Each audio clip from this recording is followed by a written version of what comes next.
गौ की रज लेकर के, गौ के चरण की धूल लेकर करके गौ की पूंछ से पधार रही है मैया यशोदा आदि। अव्याधजोंघ्रिमयमास्तव जान थोरू यज्ञोच्युता कटितटं जठरं हयास्याम् हृत केशवस्तु दुरईश इनस्तु कंठम विष्णुर्भुजं मुखमुरुक्रम ईश्वराकम्। ये श्लोक बहुत से झारने के हैं। मैया झारने लगी पूंछ से, गौ की पूंछ से। आज भी जब मैयाएं माताएं देखती हैं कि हमारे बेटा को लगता है कि डीठ लग गई है, तो गौ पूंछ तो नहीं मिल पाती है पर बहरा जरूर मिल जाता है। बटोरने वाला, कहीं का भी जूठन बटोरने वाला हो, चाहे सार बटोरने वाला हो, चाहे कुछ भी बटोरने, महाराज बहरा से झाड़ देती है और वो ठीक काम कर जाता है। इतना बड़ा विश्वास है। तो लिखा है कि गौ के पूंछ से जो अगर कोई छोटे लड़कों पर ऐसी आपत्ति आ जाती है कि रोते हैं, चिल्लाते हैं, समझ में बात नहीं आ पा रही है, तो पूतना का ही घेराव रहता है। उसको गौ की पूंछ भर मिल जाए और उससे मंत्र भी न पड़े, भगवान का नाम लेकर के ऐसे फेर दे तो उसके बड़े बड़े रोग भी बालक के दूर हो जाते हैं।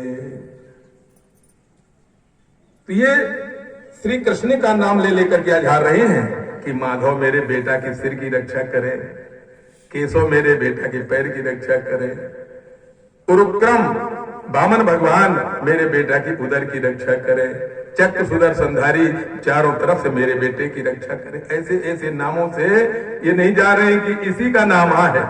सारे नाम जितने हैं सब मेरे लाला के ही नाम है। ये माँ को पता नहीं, माँ तो बड़ी भोली भाली है, बड़ी सीधी सरल है, वो तो झारे जा रही है। और झाड़ पूछ कर करके केडंतम पातु गोविंद शयानम पातु माधवा, मेरा बेटा जब खेल करने जाए तो गोविंद भगवान रक्षा करे, जब ये शयन करे, सोने लगे, तो माधव भगवान मेरी रक्षा करे मेरे बेटे की। ऐसे नाम ले रही हैं। भुंजानम यज्ञ भुक् पातु सर्वग्रह भयंकर, जब मेरा बेटा भोजन करने बैठे तो यज्ञ नारायण उसकी रक्षा करे। ऐसे ऐसे नाम ले रही है, सब भगवान के नाम हैं। तो ये बहुत से मंत्र हैं, अगर ये किसी को याद हो जाए या रख ले, इसी से झाड़ दे तो तत्काल उसके रोग बाधाओं से मुक्ति मिल जाती है। हरि ओम। तब तक इधर नंद बाबा भी आ जाते हैं। नंद बाबा ने देखा तो यहाँ तो कोलाहल मचा हुआ है, गुहार मची हुई है, हाहाकार मचा हुआ था कि देखो तो देखो इतनी बड़ी पूतना 6 कोस की लंबी चौड़ी, उसके जो नेत्र थे, आंखें ऐसे गड्ढा थे बड़े बड़े जैसे भारी गहरे कुआं, उसकी नाक थी जब देखा है और घुरुर घुरुर करती थी, उसकी नाक जैसे बड़ी भारी पुल बनी हुई हो, ऐसा उसका स्वरूप का वर्णन भी आया है। हरि ओम नमो नारायणाय कृष्णाय वासुदेवाय हरे परमात्मने। इस प्रकार से पूतना का भगवान ने उद्धार किया। राजा परीक्षित ने पूछा, प्रभु ये नेनावतारेण भगवान हरिश्वरः करोति कर्ण रम्याणि मनोज्ञानि च न प्रभो। हे प्रभु, भगवान नाना प्रकार के अवतार धारण करके हर युगों युगों में कैसी सुंदर सुंदर लीलाएं करते हैं। इन लीलाओं का, बाल लीलाओं का वर्णन हमसे भी करने की कृपा किया जाए। एक दिन की बात है कि गोपी ने दूध आदि पिला करके, गोपी माने यशोदा, वैसे गोपी शब्द लोग बात अर्थ लगाते हैं, लेकिन गोपी शब्द गो माने होता है इंद्रियां। गो माने इंद्रियां, इंद्रियों के द्वारा जो भक्ति के रस को पी माने पिए। गोभी ही इंद्रिय ही भक्ति रसम पिबती गोपी, इंद्रियों के द्वारा सारी इंद्रियों को भगवान के भक्ति में समर्पित करते हुए उस रस का जो पान करता है वो सब गोपी होते हैं, चाहे स्त्री हो चाहे पुरुष हो, सबकी अंतरात्मा भक्ति रसम पिबती गोपी। गो माने इंद्रिय। रामायण में देखो, गो गोचर जहां लगे जग जाई। गोचर, गोचर माने इंद्रियों के विषय, इंद्रियां जहां तक जाती हैं। गोचर जहां लगे जग जाई, सो सब माया जाने हूं भाई। इंद्रियां जहां तक जाती हैं सब जगह ये देखने में आवे वो सब माया ही माया है। इसलिए गो माने इंद्रियां। ये गोपी यशोदा मैया ने भगवान अपने लाला को पौढ़ा दिया, दूध पिला करके पौढ़ा दिया। अब सोचने लगी कि आज मैं प्रत्येक दिन नाना प्रकार की लीलाएं हों। भगवान ने करौटा लिया तो आज करवट लीला का महोत्सव मनाया जा रहा है। भगवान ने जमुआई लिया तो जमुआई का उत्सव मनाया जाने लगा। भगवान आज हंसे हैं तो हंसी का हास्य महोत्सव मनाया जाने लगा है। नाना प्रकार के नित्य प्रति उत्सव होने लगते हैं। कृष्णाय वासुदेवाय हरे परमात्मने प्रणत क्लेशनाशाय गोविंदाय नमो नमः। एक गाड़ी के नीचे पालना में प्रभु को पौढ़ा दिया है। आज उत्सव है और उस उत्सव में लोग बाग फिर आएंगे, मेरे लाला को डीठ लगा देते हैं कहीं कुछ ना हो जाए। अब की बार मैं ऐसे सार्वजनिक रूप से अपने लाला को नहीं रखूंगी। एक बार भगवान ने बचा दिया है, अब मैं अपने लाला को ऐसी जगह रखूंगी कोई जाने न पाए। उत्सव तो मचा हुआ है, कहां पर रखा है? गाड़ी खिरका वो वृंदावन है, वो गोकुल है, तो उन्होंने एक गाड़ी और गाड़ी के नीचे पालना और गाड़ी के ऊपर मटके लाद दिए, घी है, दूध है, दही है, ये सब लाद दिया और उनके ऊपर कथरी ये सब लाद दिया। ये कोई समझ ही न पावे। यही सब कोई समझेंगे कि राधा रानी का को यशोदा रानी का बेटा ऐसी जगह थोड़ी पड़ेगा। तो जैसे कोई समझ न पावे, अच्छी सजी सजाई बैग हो, ट्रेन में जाते हो अच्छी बैग हो और उसमें कुछ ना हो तो भी चोर चुरा ले जाएंगे। अब कोई फटा चिथड़ा झोला हो और उसमें रत्न भरे हो, फटा चिथड़ा हो और उसको कहीं तुम ऐसे सार्वजनिक गैलरी में डाल दो तो लोग बाग ऐसे धक्का मारते निकल जाएंगे। कोई ना यार इसमें फटे चिते में यहाँ कौन क्या होगा, कुछ नहीं है। और अच्छी बैग सजी सजाई हो और उसमें पत्थरे काद भरे हो, कागजे भरे हो, लोग बाग देखा ये बहुत बड़े आदमी की है, इसको मान लो ले जाएगा। तो ये नियम है। गोपी ने सोचा कि मैं ऐसी जगह रखूं कि मेरे इस रत्न को, मेरे लाला रूपी रत्न को कोई समझ ही न पावे कि यहां पर वो लाला होगा। यशोदा मैया ने गाड़ी के नीचे रख दिया और उसमें लाद दिया घर गृहस्थी की पूरी सामग्री। इसी समय पर सकटासुर आता है और सकटासुर आकर के गाड़ी में हवा के द्वारा गाड़ी में लीन हो जाता है। भगवान ने सोचा अरे आए मामा जी, मौसी का तो उद्धार किया, मामा जी का कैसे रहो। भगवान ताक में रहे और जैसे मौका लगा तो मारा एक लाद, गाड़ी चढ़मड़ा करके पूरी टूट करके भीतरे भर मटके रखे हुए थे दूध दही घी के, सब हार हार गिर जाता है, पूरा फैल जाता है, बड़ा भयंकर शब्द होता है। दौड़ी दौड़ी यशोदा सारी ग्वालिनियां गोपिकाएं सब दौड़ करके आती, हाहाकार मच जाए, क्या हुआ क्या हुआ क्या हुआ।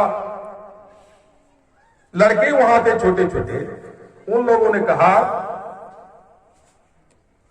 कि मैया, छोटे छोटे लड़के, मैया हम बतावें इसी ने, ये छोटे लाला ने, इसी ने मारा है लात, इसी के लात मारने से इतनी बड़ी गाड़ी टूट गई है।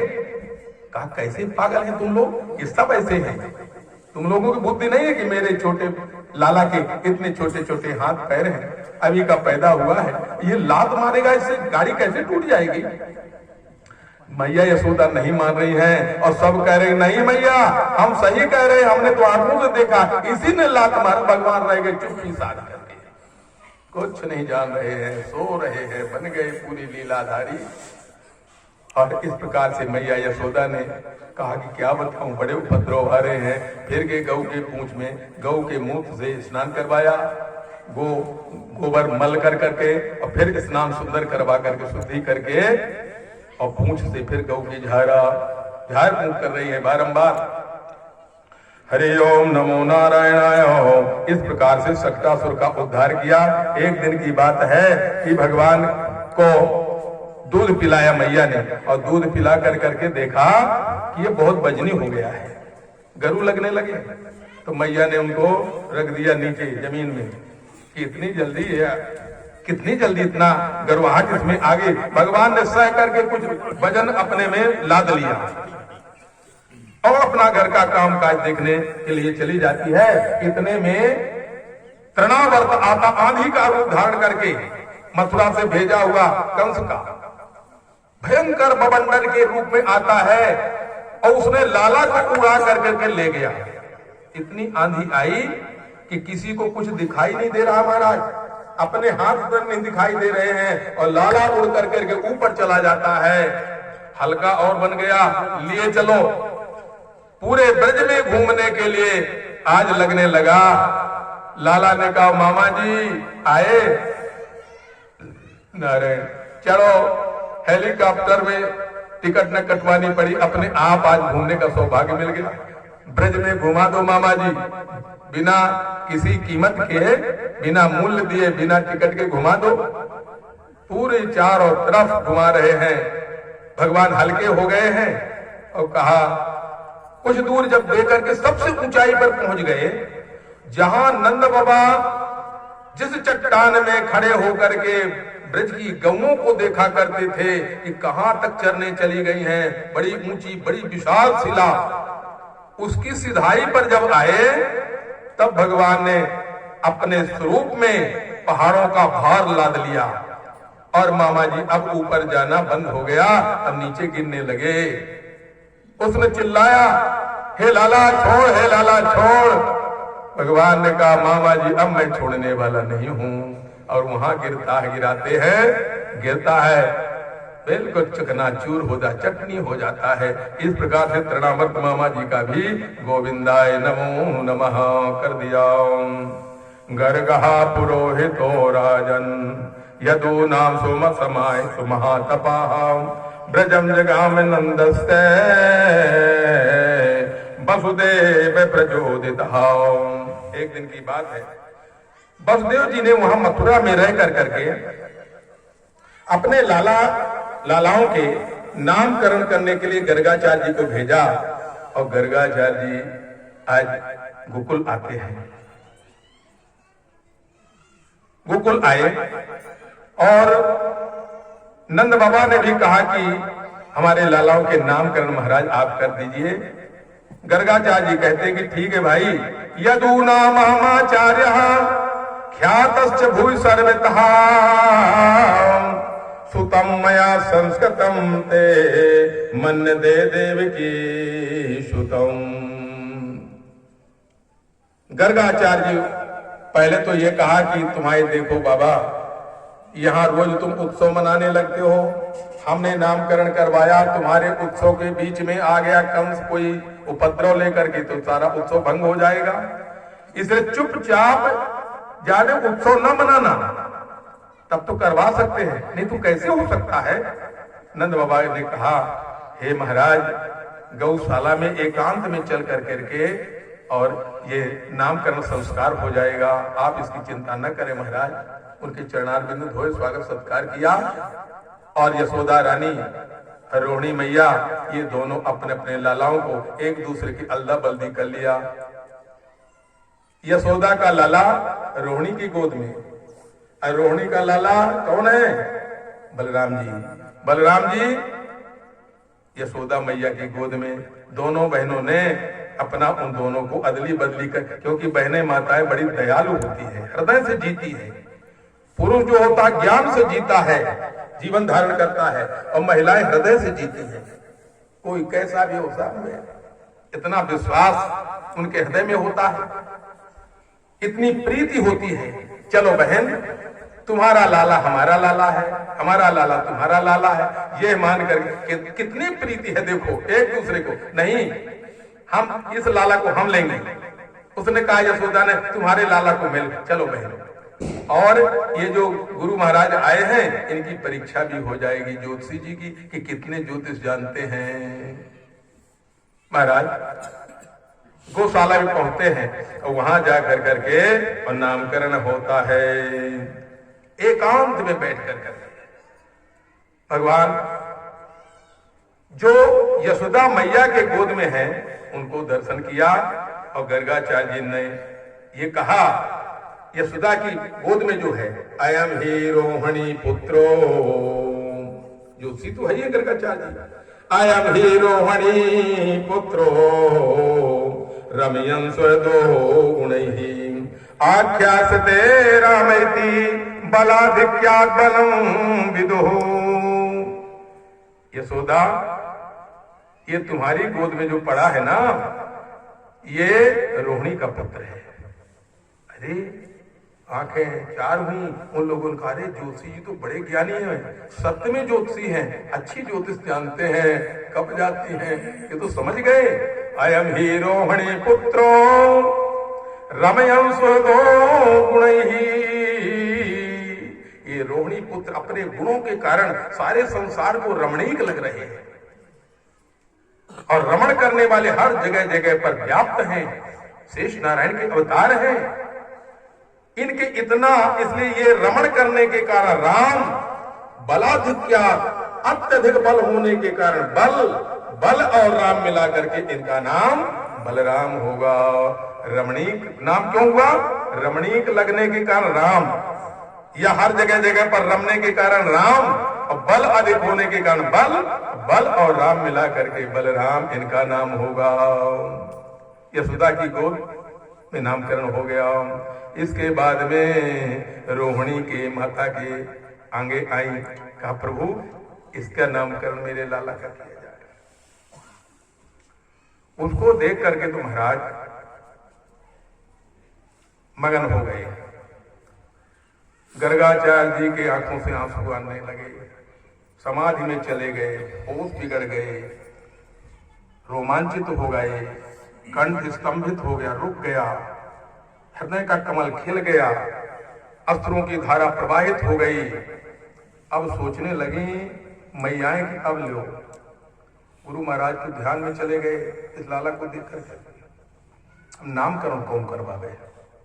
घंटों महाराज दूसरे ग्रंथों में आया वर्णन और भी गर्गाचार्य जी बहुत देर तक समाधिस्थ रहे आए, प्रभु के दर्शन किए, उनके चरणारविंद पे।